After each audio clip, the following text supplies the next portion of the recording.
శ్రీ సురవరం ప్రతాపరెడ్డి గారు ఆంధ్రుల సాంఘిక చరిత్ర 7వ భాగం 9/9/20 రెడ్డి రాజుల కాలం గురించి చెప్తున్నారు. దేశంలో ఉండే మన తెలుగుదేశంలో దిగుమతి అయిన వస్తువులు అందరికీ చెప్పారు. అవేవో ఊహించుకోండి. కుమారగిరి రెడ్డికి వసంతరాయుడు అనే బిరుదు ఉండే. అతని కన్నా పూర్వుడైన రాజు కూడా అదే బిరుదు ఉన్నను ఇతనికే అది ప్రధానమయ్యి ఇతడు ఏటేటా వసంతోత్సవాలు చేశారు.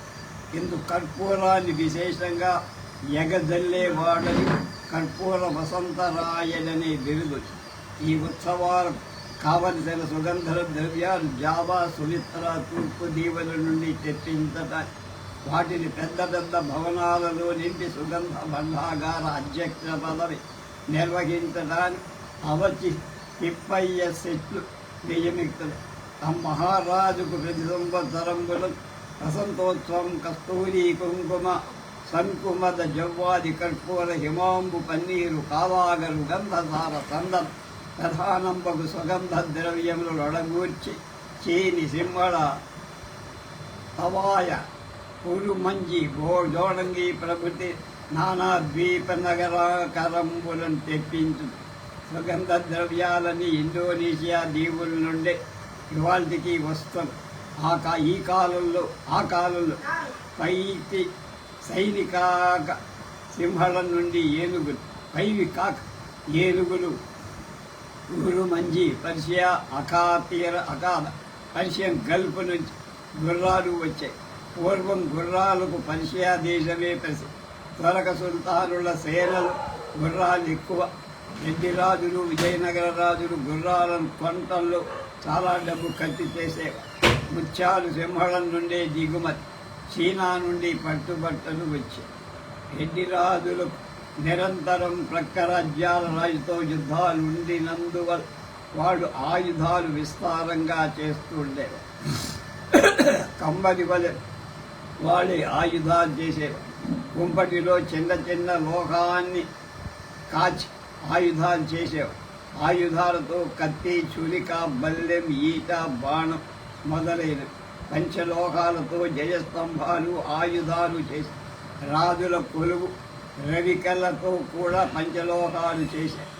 చలికల ఆంధ్ర దేశంలోని స్థలాలలో ముడి లోహాన్ని భూమి నుంచి వాటిని కరగించి ఇనుమును సిద్ధం చేసి దాని నుండి ఉప్పును వాడటం ప్రారంభించి అయ్యదిగాలి కమ్మడి సయ్యంబున బడనిచ్చు నుప్పు చక్రము మాటే వయ్యంది అంటే కుంపటి. తెలంగాణలో నిర్మల కత్తులు జగద్విఖ్యాతి. అక్కడ కత్తులు, అక్కడి ఉక్కు డమాస్కస్ నగరాన్ని ఎగుమతవుతాయి. డమాస్కస్కి ఎగుమతాయి. ఈ మెరుగుటద్దాలు కూడా సిద్ధం చేస్తూ ఉంటాయి. వాటిని శుభ్రం చేయటానికి మెరుగురాతి పొడిని వాడినట్టు సముద్రపు నొరగం తెచ్చి దాచుకునేవాళ్ళం. ఈ అద్దాలు తోముకో. మెరుగుటద్దంబు వంటివి మెరుగురాతి పొడి ఓలెన్ అంటించేది. ఇది ఊహం అందుకోవాలి. గోలుగంటిలో, విధివాడలో మేదరి పడుసులు కూడా అలతి అద్దపు బిళ్ళయువోకి వీక్షించుతారు క్రీడాభిల. దీన్ని బట్టి అద్దాలు చిన్నవి, పెద్దవి, పేదవారికి కూడా అందుబాటులో ఉండేటట్టుగా చౌక వస్తువులు అద్దాలను ఎలా సిద్ధం చేస్తున్నారో ఆ పరిశ్రమ ఎక్కడెక్కడ ఉండేదో మాత్రం ఎవరు చెప్పరు. వ్రాత విశేషంగా తాటాకులపైనే జరుగుతూ తాటాకులపై వ్రాయు లేఖని గంటాలను దాన్ని నానా విధంగా సిద్ధం చేశారు. వ్రాయని 2 కొనలు ఆకుల లెక్కుటకు కత్తిగానో లేక అందమైన రేఖలతోనో సిద్ధం చేసేవు. మంత్రులు, సంపన్నులు బంగారు గంటాలతో వ్రాసే కలము పసిండి గంటమున కాటయ్యవేమన సమక్షమం సత్ఫలముగ రాయని ప్రభుని తాతడు వ్రాసిన వ్రాల మోత్తలున్ అని సింహాసన ద్వాత్రింశకలు గలుగల మల్లు గల్లు కనకంటక మంతుడ గుండె లండియున్ బటు జలు జలు జల్లు జల్లు మన సత్కవివర్యుల మేలు మేల వడిగా అంటే వేగంగా రాయటం, ముత్యాల్లాగా ముద్దుగా రాయటం శాటాకుల గ్రంథాలకు చాలా అవసరమై ఉండటం వల్ల ఆ కాలం వాళ్ళ వ్రాతలు చాలా అందంగా ఉండే. అలాంటి వాళ్ళు కూడా కాటయ్య వేమని రాయసగాడు, రాయసం అయినటువంటి వాత్సమంత్రి అక్షర రమ్యత మరీ గొప్పగా పొగడ్తకి తాటాకుడికే ప్రధానంగా వాడిన జనాలకు కాగితం కూడా అలవాటు తెలియకుండా లేదు. దస్త్రాలు, మసిగుర్రలు, కలములు, ఆర్పండ్ల చింతంబడు మొదలైనవి శ్రీనాథుడు చూసేవాడు. కన్నుల పండువై అమరు కాగితమందలి వర్ణ పద్ధతులు. అంతచేత రాజులు మంత్రులు కాగితాలు వాడేవాడు. కాగిత శబ్దం కాగజ్ అనే పార్సీ శబ్దం నుంచి అంటే ఈ పరిశ్రమను త్వరకలు తెచ్చారు. ఆదిలో కాగితాన్ని కనిపెట్టినవాడు చైనా, కానీ వాళ్ళ నుండే త్వరకలు ఆ విద్య నేర్చారు. ఇవాటికి చేతి కాగిత పరిశ్రమ విశేషంగా త్వరకల్లోనే తాత్కాలికంగా పనికిచ్చేటువంటి వ్యవహారాలు చాలామంది తాటాకులపైనే మసితో అద్దిన గరుగు కళాలతో రాసేవారు. వెసవ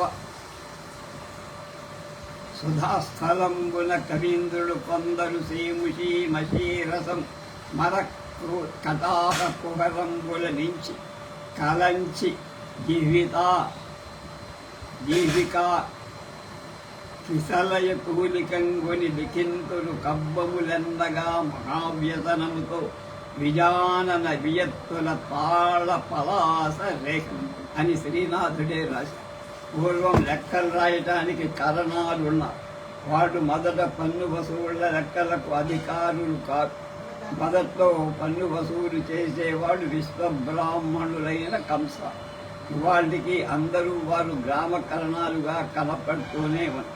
రాయని భాస్కర మంత్రి వాళ్ళని తొలగించి బ్రాహ్మణ నియోగులను ఏర్పాటు చేశాడని కొన్ని కథలు ఉన్నాయి. లెక్కలు వ్రాసే కరణాలు అసాధ్యులని దుర్మార్గులని అనిపించు. వారు లెక్కలను వహి అనే పుస్తకంలో వ్రాసేవారు. నేటికి హిందీలో లెక్కల పుస్తకాలను బహి అంట. వారు లెక్కలు ఎలా లెక్కేశారో బుక్ తీపి కొంత మనకు తెలియవస్తాయి. వ్రాత కానివి బొమ్మ నమ్మరా అనే అపఖ్యాతి వారికి ఉండే. వ్రాత కాడింటే రాసేవాడిని నమ్మద్దని. ఒక దేశ తెచ్చిన యాయం ఒక దిక్కున చెల్లు వ్రాసి ఒక దేశ వ్యయం అట్లొక దిక్కున జన వ్రాసిన ప్రకటముగా వారు మిగుల పాపాత్మ. జమా కట్టులో ఎడం పక్కమో జమా కుడి పక్కన కట్టులు రాస్తుంటాం మన అలాగే వాళ్ళని నమ్మొద్దంట. వారణాసి ఎనగా మహిబరగిన బిందు కపట మార్గంబుగన అగ్రహము వ్రాసిన వానికి లేఖపరముడు లేవు నరకమెదురై ఉండి. అలా దొంగ లెక్కలు రాసేవాడు నరకానికి. రాని పైడి చెల్లుట వ్రాయుట యౌయంబు తక్కువై వ్యయంబు ఎక్కువ. ఆయంబు తక్కువై వ్యయంబు ఎక్కువ. లెక్క తుడుకుర లిపి సంధియలవు కళ్ళు మరతుట కళ్ళపడు. కనుక జమ మీద ఖర్చుల మీద జమ బనాయించి అటు ఇటు తారుమారు. అంటే జమ తక్కువ ఖర్చు ఎక్కువగా చూపించి ఆ యజమాని మెప్పు పొందుతూ ఉండే. వాళ్ళకి మరణమే లేకపోతే నరకమే కాదు. కరణము తన ఏలికకు ఉపకరణం, నిర్ణయ గుణాధికరణం, ప్రజలకు కరణం.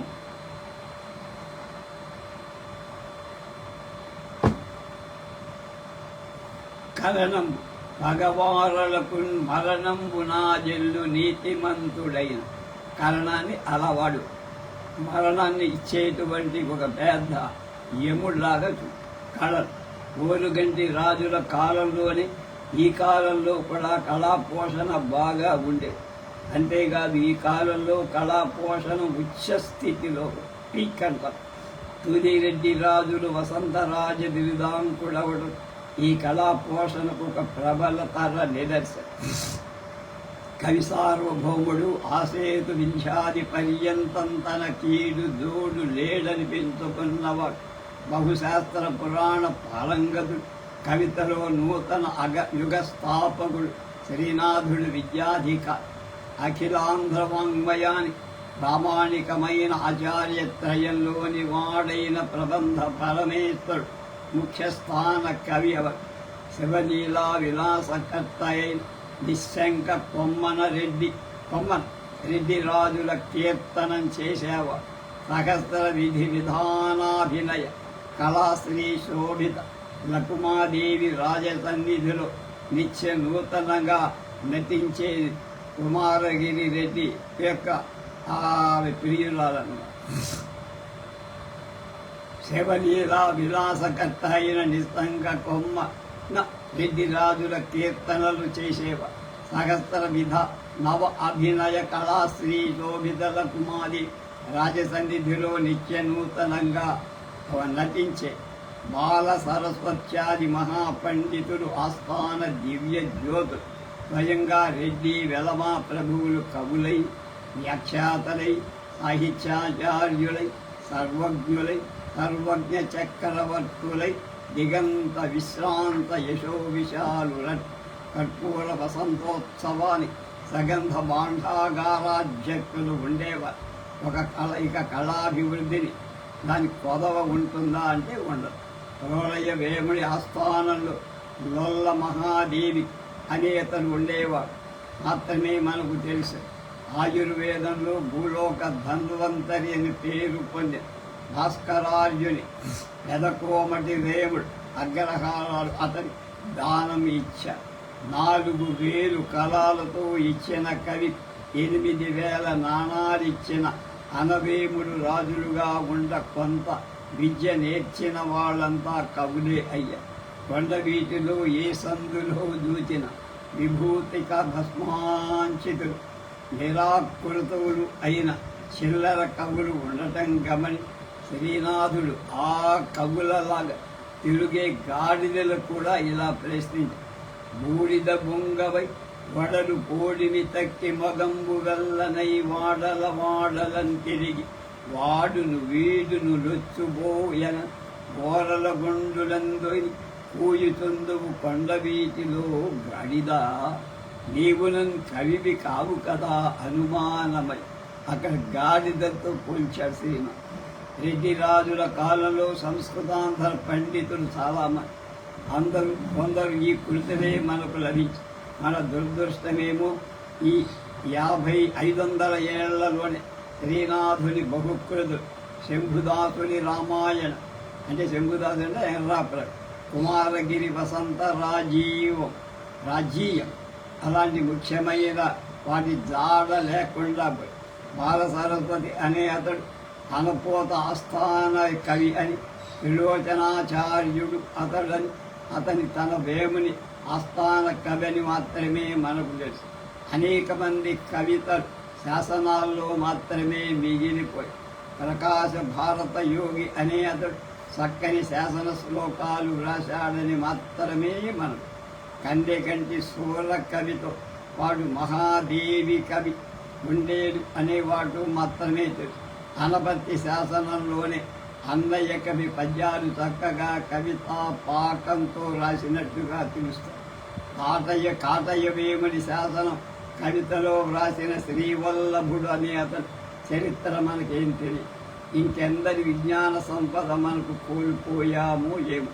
రెడ్ల ఆశ్రమాల్లో ఎర్రాప్రగడు శ్రీనాథుడు వెన్నెల కంటి సూరన నిస్సంగ కొమ్మన అనే ప్రసిద్ధ కవులు ఉండే.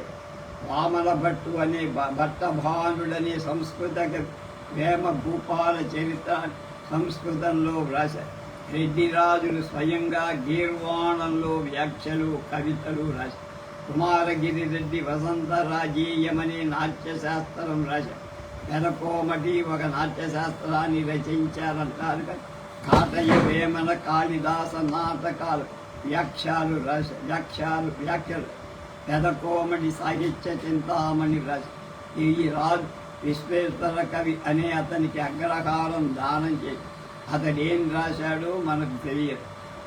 ఆ కొండవీటి రాజమహేంద్రవర రాజుల్లాగా రాచకొండ వెలమరాజులు కవులై, పండితులై, రచయితలై, కవి పండిత గాయక పోషకులై ప్రఖ్యాతులై.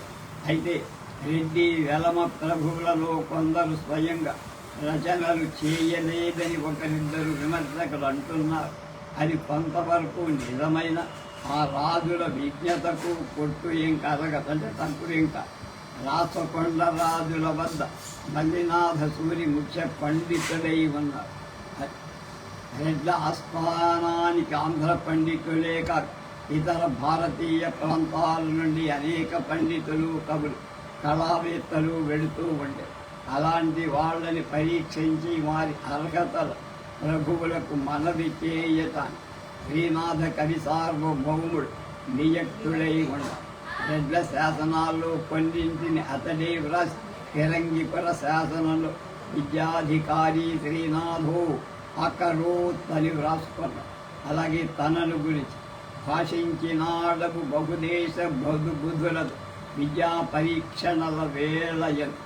ఆదుల ఆస్థానంలో విద్యా పరీక్షాధికారులుగా ఉద్దండ పండిత కవులను నియమిస్తూ ఉన్న అధిపు కొలువులని పరీక్షాధికారి నవ్వుట చేసి ఒక విప్రుడు దగడి వచ్చి అనుదానిని బట్టి రాజులే కాక మంత్రులు కూడా చాలా భాషలు నెట్టి బహుభాషావేత్తలయ్యారు.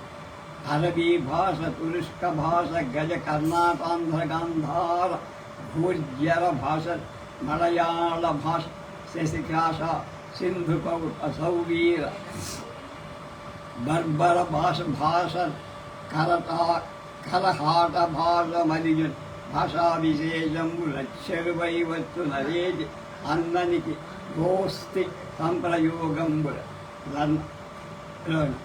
అన్నయ మంత్రి శేఖరుడు హమ్మరు నేను పదాన్యు భూవిభృత్ సన్నిధికి మదిన్ సముచితంబుగన్వేమ మహీమ సురేంద్ర రాజ్యోన్నతి పండితాభ్యుదయముందగ పారసి భాష వ్రాసిన కన్నుల పండువై అమరు కాగితమందని వర్ణ పద్ధతి. ఆ కాలానికి పార్సీ ప్రభావం తెలుగు మీద ఉండే. శకసింధు, సౌవీర, బర్బర్, కలహాట భాషలు వచ్చాయి అంటే అతిశయోక్తి లేదు. బర్బరం అనేది బార్బరి అని ఆఫ్రికా ఖండ ఉత్తర భాగం. తురుష్క భాష అంటే పార్సీ. ఆంధ్రుల చరిత్రలో పై పద్యంలో అహమ్మ శాసన భూమి భృత్ అని రాజు అంటే బుద్ధిత భీమేశ్వర పురాణ పాఠమే సరిగా అహమ్మదు సేమ్ లేక అహమ్మదు షా అనేవాడు గుల్బర్గా బహమనీయసుడు. కవులకు గొప్ప ఆదరణ సన్మానాలు ఉండటంటే శ్రీనాథు అక్షయ్యంబగు సాంపరాయ తిరుంగాధీశ కస్తూరికా భిక్షాదానము సేయరా సుఖ విరాట్ బృందారక శ్రేణికి దక్షారామ జడుప్య భీమవర గంధర్వాప్సరో భామిని మక్షోదద్వయ కుంభికుంభములపై వాసించు నవ్వాసనలు అని కోర. ఈ పద్యమే శ్రీనాథుడిదే, అందులో సందేహం లేదంటున్నారు ప్రతాపరెడ్డి. దక్షారామ బధూటి వక్షోరుగ మృగమదాది వాంఛిత విలస దక్ష కవాట బాంధవ రక్షానిధి వజ్ర పంజర కృపాజల దక్షవాటి గంధర్వ పురోభామి దక్షారామ చెడుక్య భీమ వరగంధ అప్సరో భామిని వక్షోజద్వయ గంధసార అనే భాగాలు వ్రాసిన శ్రీనాథ్ పై చాటువులను చెప్పలేదంటామా? ఆ కాలంలో పండితులు చదువుకున్న విద్యలు చాలా ఉన్నాయి. భారత రామాయణాలు చదవని పండితులు లేవు. శ్రీనాథునికి అభిమానులైన గిర్వాణ కవుల్లో కాళిదాస, భర్తబాణ, ప్రవరసేన, హర్ష, ఖాస, శివప్రభ, సౌమిల్ల, భల్ల, మఘు, మాఘ, భారవి, భిల్లు, మల్ఘన, భట్టి, చిత్తన, కవి పండిత మంజులు మురారి పేర్కొనలేను కానీ అతని సమాసాలు చాలా వాడారు. తెలుగులో నన్నయ్య, తిక్కన కవులు, వేమలవాడ, భీమ కవి, ఎర్రాప్ర అతడి ముఖ్యం. అతడు నివసించినాడవు వేమ భూపాల అఖిల పురాణ విద్యా ఆగమములు అని కీర్తినీయుడయ్య. అలాగే అభ్యర్హిత బ్రహ్మాండాది మహాపురాణ తాత్పర్యార్థ నిర్ధారిత బ్రహ్మజ్ఞాన కళానిదానం అని పేరు. దిండిమ సార్వభౌముణ్ణి ఓడించి వాడు ఎన్ని శాస్త్రాలు చదివి ఉండాలో ఊహించక ఇతర పండితులను ఎన్ని శాస్త్రాలు చదివిన వాళ్ళే కూడా ఉంటారు. ఆ కాలంలోని శాస్త్రాలు ముచ్చట్లు ఇలా ఉన్నాయి.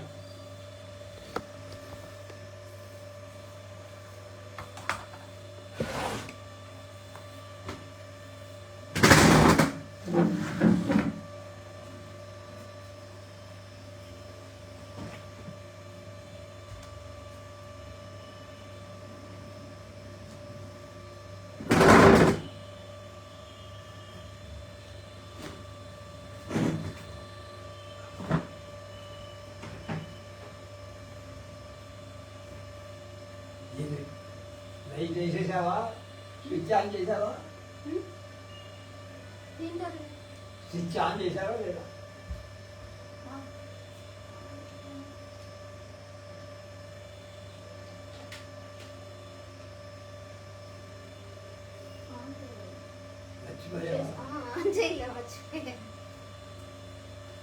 అది పెట్టండి మామగారు దేనికో పిలిచారు.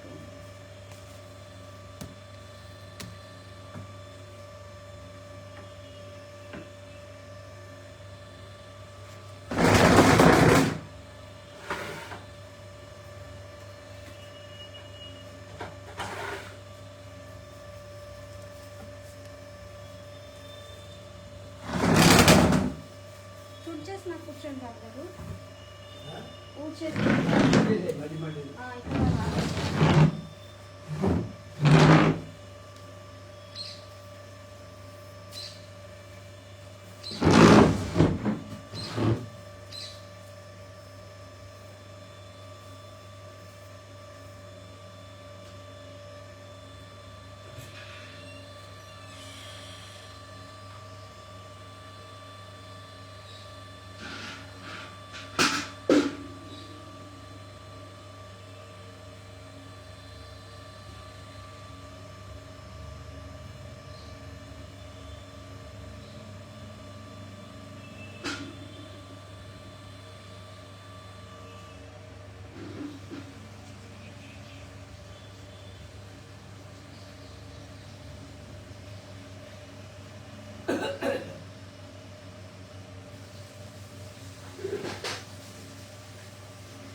పేపర్లో పట్టణంగా తిరిగి కవర్లో పెట్టారు. కానీ పిలిచాక ఈ కవర్లో పెట్టు. ఇది కవర్లో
అష్టభాషల మధురాసు విస్తర చిత్ర కవితలు చెప్పు సత్కవులు మెత్త ఆమ్నాయములు 4 అంగంబులారులు అఖిల శస్త్రంబులు అవగతము నూతన రీతుల ధాతు విభ్రమముల రసములు మెరయ కర్ణముల నాడు ఏ పురాణంబును ఏ కథ అడిగిన తడబాటు లేక ఏర్పడగ చెప్పు ఓలిన వధానములు వేలు శబ్ద విజ్ఞానినైనను సరకు గొన గౌతమునినైన తొడలి తర్కమునగిరి అవధరింపుము ఈ కీరంబు అవనే నాథ ఋగ్యజు సామాధర్వణాలలో శిక్షాకల్ప జ్యోతిర్నిరుక్త వ్యాకరణ ఛందవలం మీమాంసాదుల తత్వ అవబోధనాలు బ్రాహ్మంబు శైవంబు పద్మంబు వైష్ణవంబు భాగవతం భవిష్యత్తు నారదీయ మార్కండేయ ఆగ్నేయ బ్రహ్మైకైవర్తం లైంగంబు వారాహంబు స్కాందంబు వామనంబు గౌతమంబు గారుడంబు మాత్స్యం వాయువ్యంబు అను మహాపురాణాలు నారసింహంబు నారదంబు శివధర్మంబు మహేశ్వరంబు గాలవంబు మానవంబు బ్రహ్మాండంబు వారుణ కౌళికంబు సాంబంబు సౌరంబు మారీచం కూర్మంబు బ్రహ్మ భార్గవ సౌర వైష్ణవం అను ఉపపురాణములందును తనకు అత్యంత పరిచయం అని చెప్పుకున్నాడు.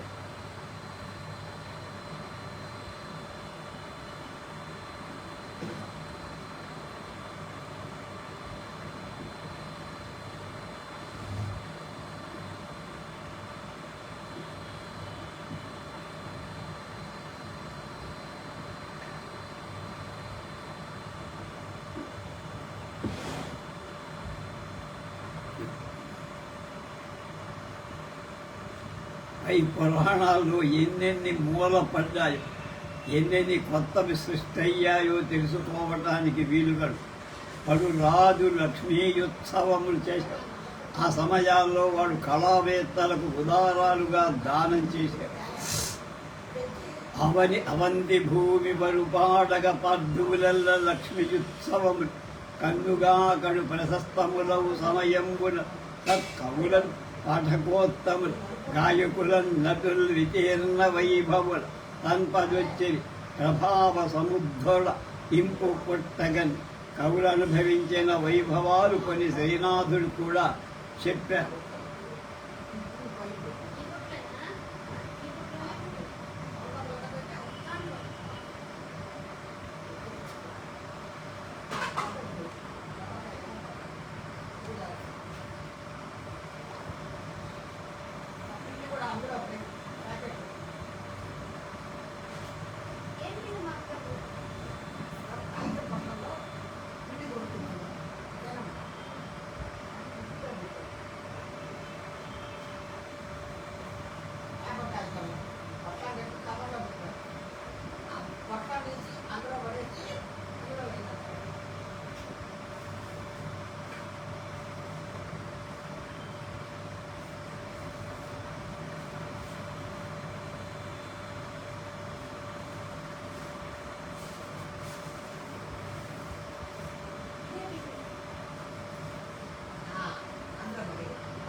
బ్రాహ్మణుడెట్టి విద్యను అభ్యసించారో శ్రీనాథుడి కింది వాక్యం. మధురజను పట్టణంబున శివశర్మాను విప్రోత్తముడు కలడు. అతడు వేదంబుల చదివి తదర్థంబులెరిగి ధర్మశాస్త్రంబులు పఠించి పురాణంబుల దిగమించి అంగంబుల భ్యసించి తర్కంబులాలోడించి మీమాంసాద్వయంబాలోచించి ధనుర్వేదం అవగాహి నాట్యవేదంబు గ్రహి అర్ధశాస్త్రంబు ప్రాపి మంత్రశాస్త్రంబులు తెలిసి భాషల గరచి లిపులు నేర్చి అర్థంబు ఉపార్జించే కాశీఖండ్ రాజుల కావ్య నాటకాలను సాహిత్య శాస్త్రాలను సంగీత శాస్త్ర నాట్యశాస్త్రాలు ఎక్కువగా అభ్యసించారనడానికి రెడ్డి రాజులు రాసిన శాస్త్రాలు చేసిన వ్యాఖ్యలే ప్రథమ సాక్ష్య. అది కాక వాళ్ళకి అశ్వశిక్షణం, అశ్వశాస్త్రం, గజశాస్త్రం, రాజనీతి, యుద్ధతంత్రం ముఖ్యమైన విద్య. రాజనీతిని గురించి శాస్త్రాలు సంస్కృతంలో ఎక్కువ. తెలుగువారిలో మడికి సింగన సకల నీతి సమ్మతంగా వ్రాశారు. అందతడు అనేక మంది తెలుగు నీతి కవులను ఉదాహరణ. ఆ కవులలో పెక్కు గ్రంథాలు కూడా మనకు లభించటంలా. సంగీత నాట్య శాస్త్రాలలో కొన్ని రచనలు రాజులే చేశారు. కుమారగిరి వసంతరాజీయ రచనకు ఉదాహరణ అతని ఉప్పుడు గత్తె లకుమాదేవి నాట్యం చేస్తూ జయతి మహిమాలోకాతీత కుమారగిరి ప్రభు సదసి లకుమాదేవి తాస్య ప్రియ సదృశీ ప్రియ నవమభినయ నాట్యాధారం తనోతి సహస్రధ వితరది బహూనద్ధా నద్ధి ప్రజాయ సహస్ర.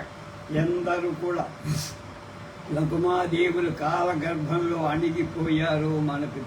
త్వరకల పారసీ నృత్యం దేశంలో ప్రచారమై జనులను ఆకర్షించటం చేత పెదకోమటి వేము తన నాట్యశాస్త్రంలో ఒక కొత్త వృత్తాన్ని అంటే పారసీక నర్తనాన్ని మత్తల్లి నర్తనం అనే పేరు పెట్టి వర్ణించి జనసామాన్యంలో అనేక విధాలైన నృత్యాలు.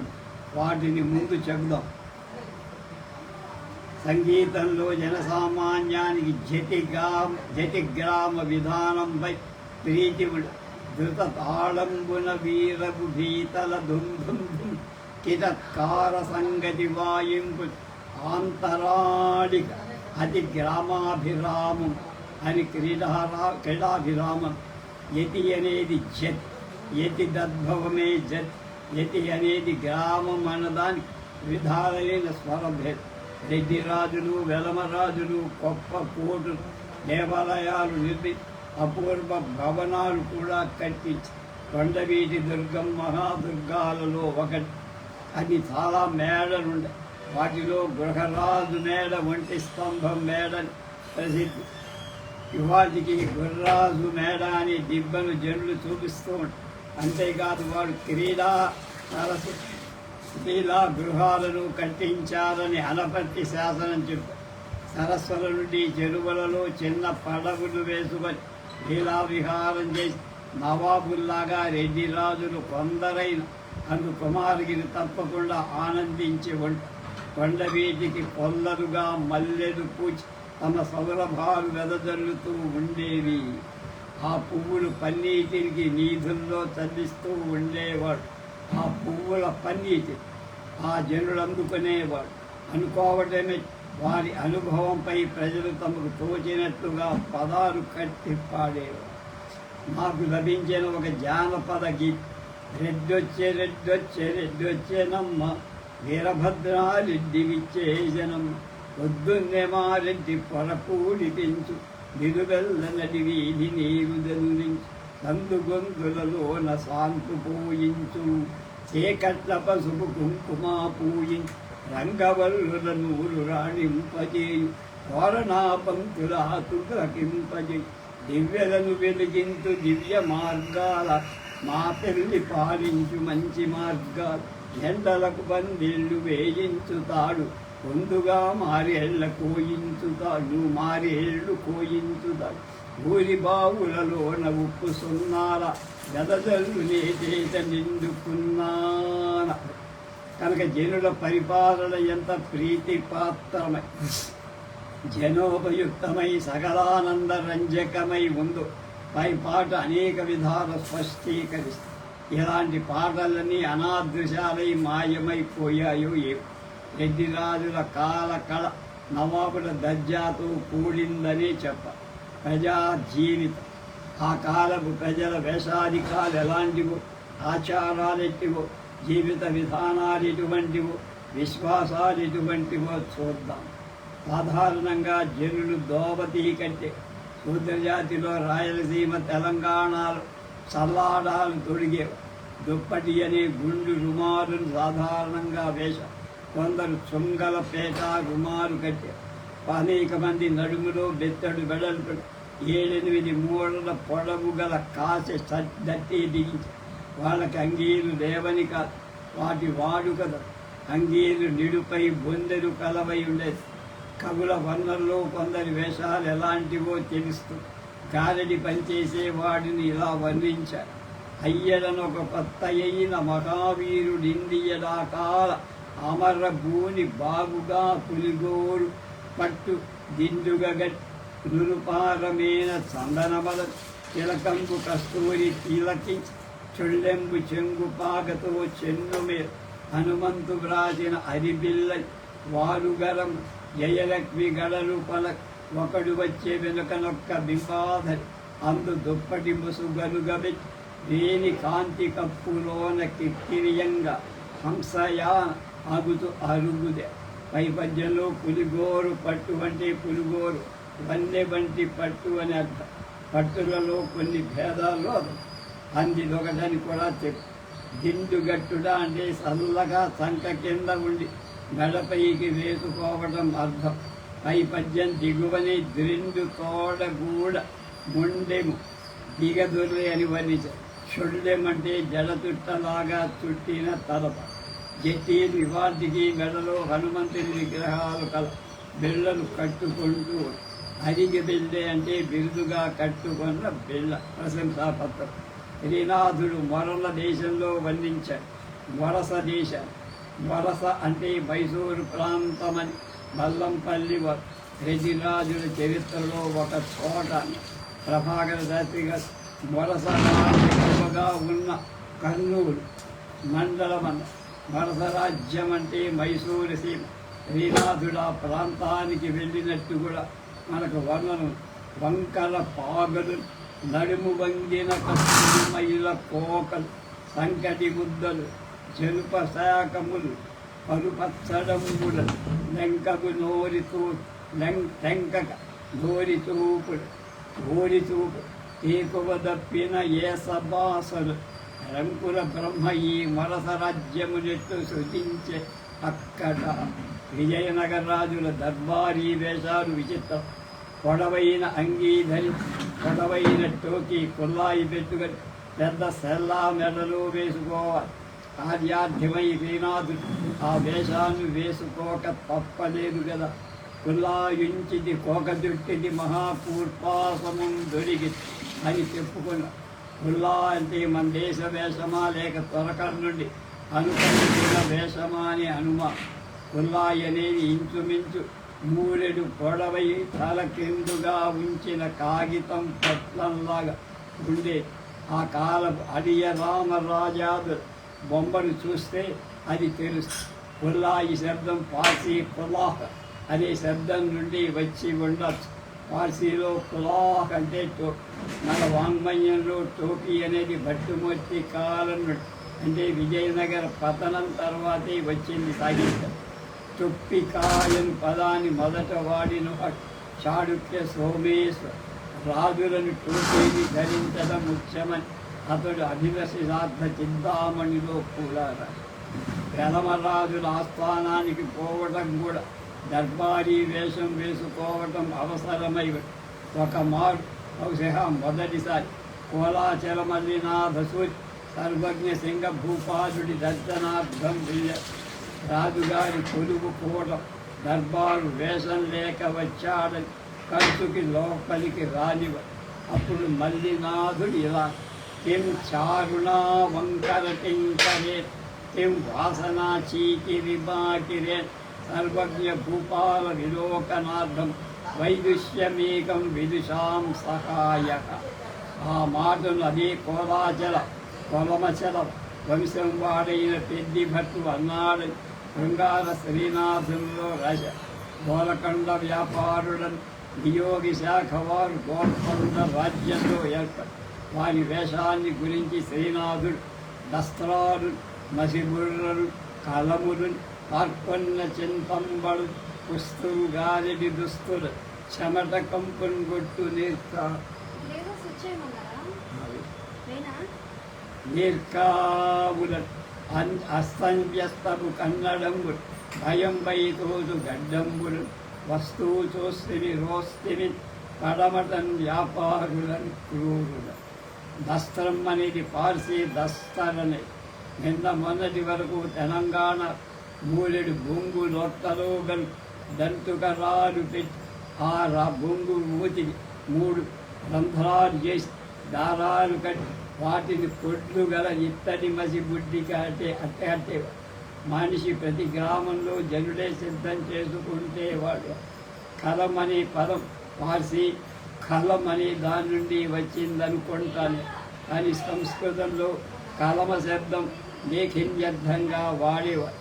బళ్ళా తెలంగాణలో గోల్కొండ వ్యాపారులు కన్నడం మాట్లాడిన వాళ్ళు కాదు. బళ్ళారి రాయతూరు ప్రాంతాల్లోని కరణాలు కన్నడం మాట్లాడేవారు. వాళ్ళని గురించే పద్యం చెప్పాను. కానీ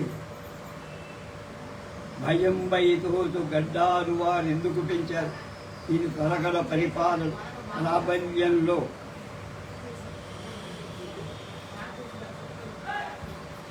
ప్రాంతాలు అనుకరించిన వేషమై దిచ్చు అంటే జోదరి అని నిఘంటువులో ఉంది. సూర్యరా సెలగాని బలిపెంబు చెలువుగా దరి దళముగా మీద గంధంబుకు తెలకంబు కస్తూరి తీర్చి జాదులు కలిగుట్టల పొడవుగా కుప్పు పెట్టి కందు దుప్పటి కప్పి అందియ దాకాల గీరించి పువ్వుల కోలవటి సిద్ధమౌ కుచ్చుల యుద్ధాలు తిర్రని మ్రోయ ఉల్లాసమన చెర నలుగు రేవు సంగడి నెలని తోడ ఓకలాకులు దడితో పూసుకొని జ్ఞానతనంపున అట్టహాసములు వల తెచ్చుడేగు సులువుగా వచ్చినప్పుడు వచ్చి గుడిసొచ్చి అందరూ దిచ్చుడు తమ తిండి కొరకు తీపులు పెట్ట మెచ్చుతూ వేడుక ఆటల అచ్చోటను తొద్దిపుచ్చి అల్లిన ఉగియిన్ గొల్లల లక్షణాలు ఇలా ఉండేవి.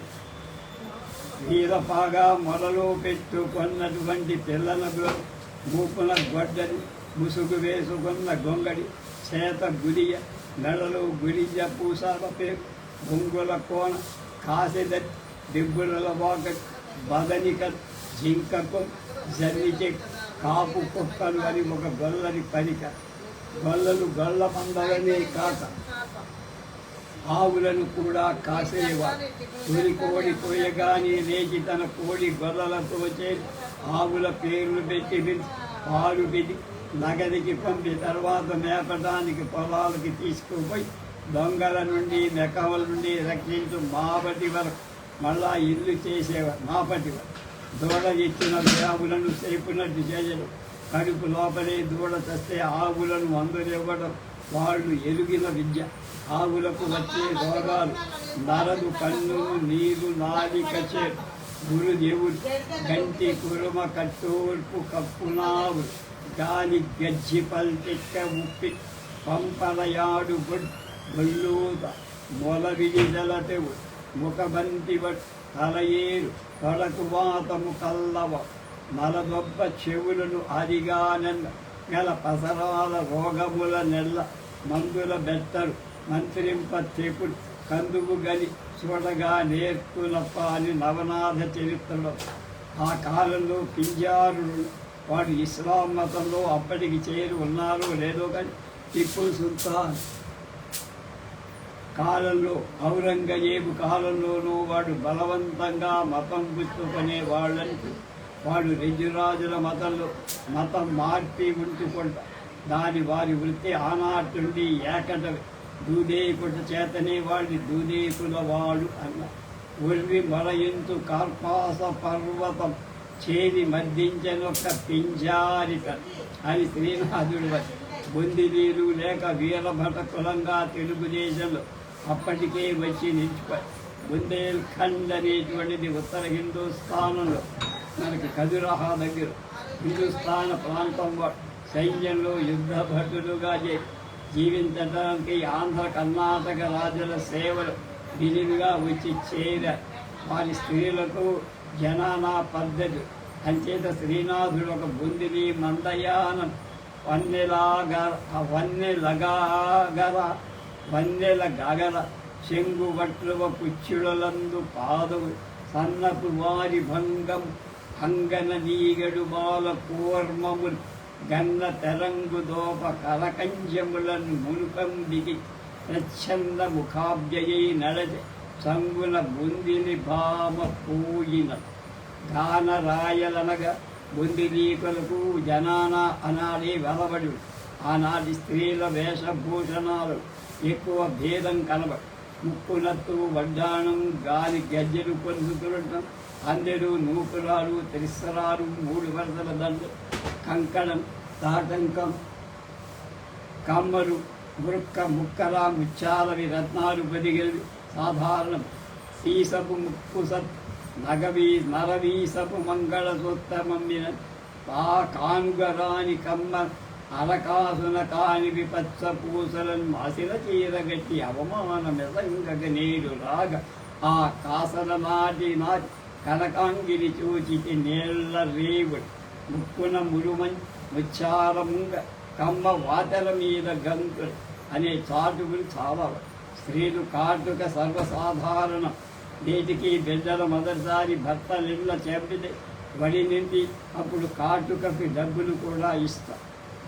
కాటుక పెట్టే డబ్బా మిగతా విషయాలు రేపు.